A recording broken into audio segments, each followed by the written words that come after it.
Hey you guys, Yulia here. So in this video I wanted to talk about different ways of starting seeds. And I'm pretty sure this is not a complete list and there's some other ways that you can start seeds, but these are the ones that I'm familiar with and I've tried in my particular climate and garden, which is in Zone 6, Northern New Jersey. And as you continue on your gardening journey, you can try out some of these methods and see if they work in your situation, in your climate or microclimate, and basically just see what works best for you. Now, the first big category is outdoor seed starting, and the first method in that category is broadcasting. And that is when you just go out in the garden and you take a bunch of seeds and you throw them around. That is the simplest way that you can start seeds. And we do have this romantic notion that if we go out in the garden and we throw a bunch of wildflower seeds, we will have wildflower meadow in a couple of months, which is usually not the case. Even though broadcasting is the simplest way that you can start seeds and the least expensive one, because you do not need any grow lights, you do not need any special equipment or any pots, a lot of times it is not successful because there are a lot of external factors that come into play when you start seeds that way, and wildlife and weather being the top two. In a matter of fact, a couple of days ago we had a huge flock of grackles fly through our garden, and they landed on all of my beds and they were eating up all of the seeds that I had left over from all the perennials. And I do want them to do that. I want to support the native wildlife. But if I were to spread, let's say, seeds of larkspur and I have a huge flock of birds come in and eat them up, my success rate goes down tremendously. In fact, if you do broadcasting method of seed sowing, only 10 to 5% of your seeds survive due to wildlife damage and weather. And let's say some of those seedlings actually emerge, germinate, and now they are vulnerable again to other wildlife, right? Like squirrels or rabbits, and also snails that can come in and just mow down your crop. And you probably, out of 100 plants, you will have 3 left. So basically, when you do broadcasting in your garden, you need a lot of seed in order to have any crop left. So even though this method is the least expensive and the easiest, just keep in mind that you will need a lot more seeds to start your garden this way. The next method of outdoor seed starting is direct sowing, which is a step up from broadcasting because we are preparing that soil and making sure it is nice and fluffy and weed-free before we sow the seeds. So a lot of times it's done in vegetable garden, and we sow our seeds in rows so we know exactly where they are. So when they germinate, we can again free them from any weed pressure and also provide them with some protection from wildlife. With cloches, for example, you can use both glass cloches and wire cloches. The next method of outdoor seed starting is winter sowing, and I am sure you are familiar with winter sowing by now. It's when you take a plastic jug like this, plastic containers, recycled either from milk or water, as long as they are translucent. You make drainage holes and you cut the container in half, and then you fill it with some soil and you sow your seeds in here. You close the container and tape it up with tape. Make sure you leave the cap off so the elements like rain or snow, they can come in and actually water your seeds and then seedlings. So what happens, you place this container outside around this time of year, and when the weather is just right for the seed to germinate, they do, and they start growing in these mini greenhouses, but they are still sort of protected from any harsh elements. And at the same time, they are being watered by nature, and also they receive sufficient light.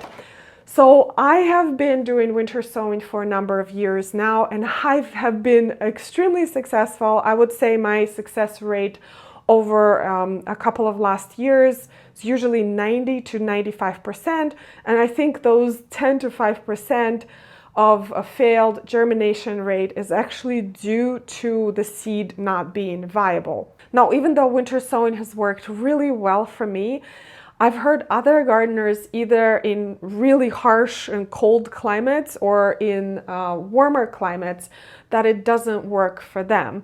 But I would say still give it a try, because it's such a great method of starting your seeds outdoors, because it doesn't require any special equipment. You do not need any grow lights, and the seedlings that germinate in winter sowing containers are extremely healthy and very adaptable right out of the bottle. So as soon as you open the bottle, in my zone, it's usually around end of April, beginning of May, and you have a bunch of really healthy seedlings. Those are ready to go out in the garden. You do not need to harden them off or do anything special. Now, the seeds that you can start using winter sowing method are cold hardy annuals, perennials, lots of natives, and also perennials that need stratification. And stratification is a cold period that a seed has to go through in order to germinate.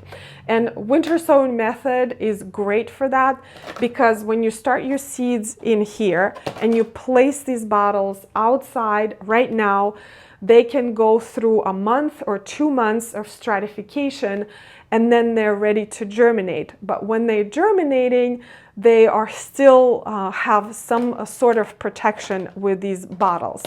Now, I wanted to try another winter sowing method this year that my friend Maureen with Parsons Peonies on Instagram tried, and she was very successful. Now, her garden is about 4 hours away from mine. She's in Massachusetts, so I think our climates are comparable, and I actually visited her garden this past summer, and it was absolutely beautiful. But the concept for her winter sowing method is to use a plastic container, but a lot bigger than the jug, like this one. And what she did is she actually sowed seeds in separate pots. So I think the pros of this method is that the root development of the plants that are sown in separate pots is a lot stronger. And also this method is less messy than the jugs. But the downside of this method is that I had to buy a storage bin like this, because I didn't have a spare one, so I did have to spend a little bit of extra money. But I can see if this method works for me, I can reuse this bin over and over for the next many years. So what I did after I bought this bin, I actually already pre-drilled the top to make sure that the water and the snow can get in and water my plants, and also drilled the bottom so I have some drainage for the pots. Now, there's one more method of starting seeds outdoors, and it is directly in pots. And this method works great for our native perennials and other perennials as well. So what I do is I fill pots like this with soil. You could use a little bit bigger pots. That's even better for moisture retention. And I place these pots outside, and I provide them with no protection other than protection from wildlife. In my area, squirrels and chipmunks tend to dig in my pots, so what I do is I use chicken wire, and I just cover my pot with chicken wire to make sure the critters don't get in there, and that is the only protection I provide.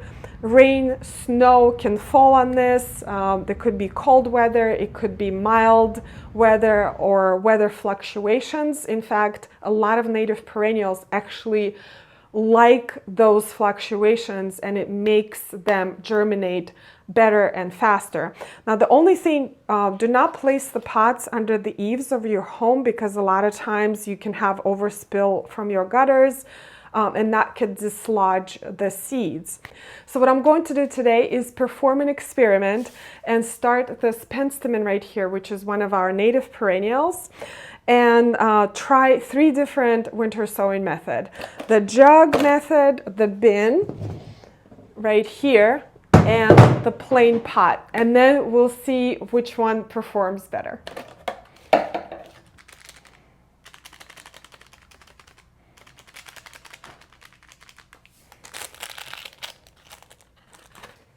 The second broad category of seed starting is starting your seeds indoors.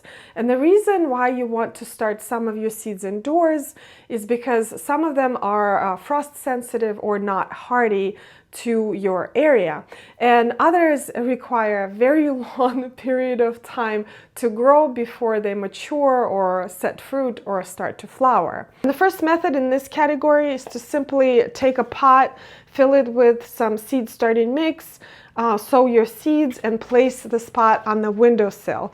And although this is not ideal, it can be done. In fact, when I was just starting out as a gardener, I grew a lot of my annuals and vegetables this way because I didn't have access to any grow lights or any other equipment. Now, the important part is that you find the brightest windowsill in your house, preferably southern exposure. And also, it is best if you live in an area where it is sunny and not constantly overcast. This way, your plants are going to be a lot healthier. Now, if you do notice a lot of stretching or your plants becoming sort of wobbly or even falling over, that means that they do not have enough light. And in that case, you are going to have to use the second method, which is starting and growing your seeds with grow lights. Now, there are a lot of different types of grow lights, but for seed starting and growing seedlings, we don't really need the full spectrum lights. Those are the ones that you use to produce fruit or flower.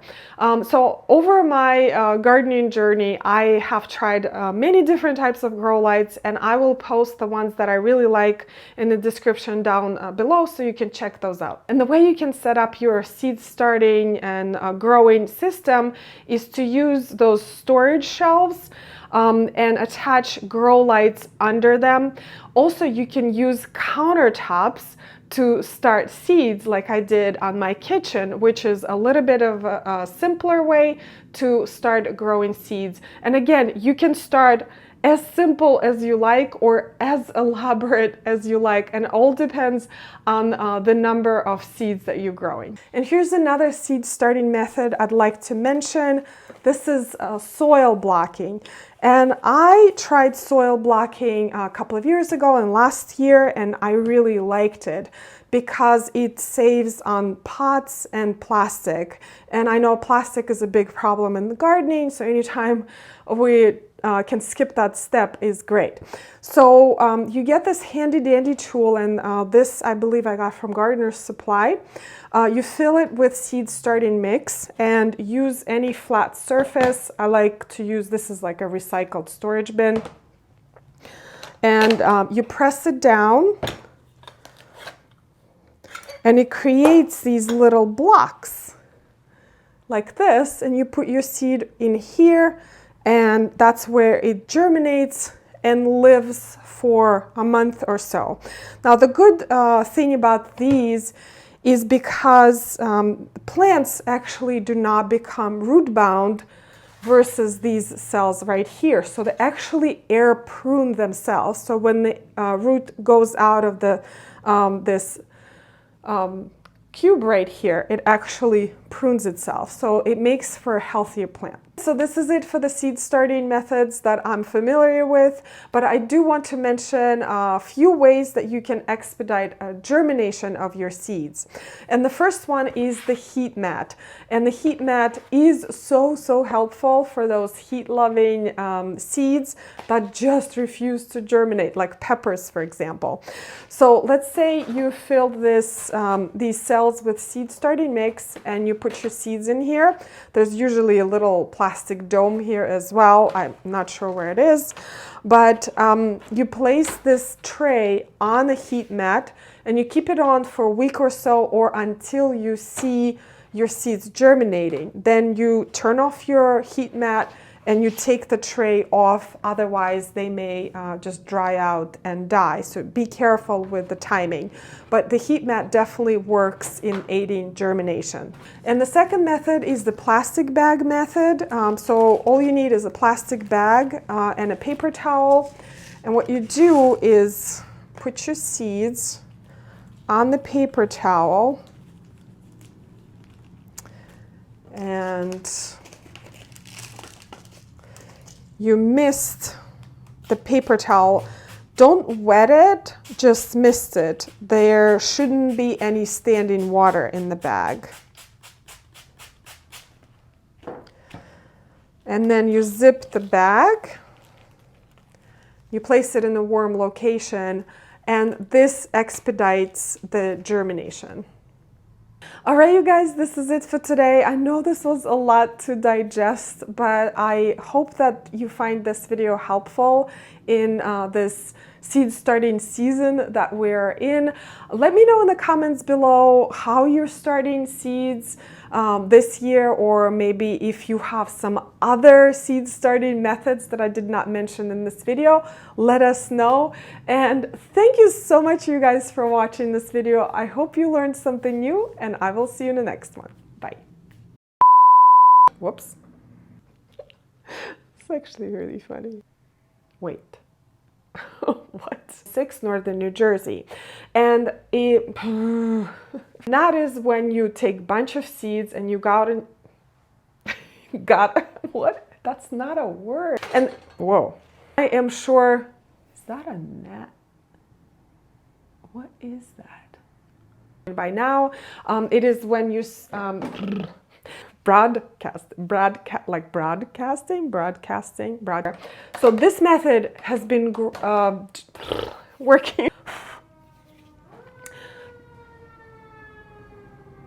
And the winter sowing method works great because in pots without any easy there. Maturity.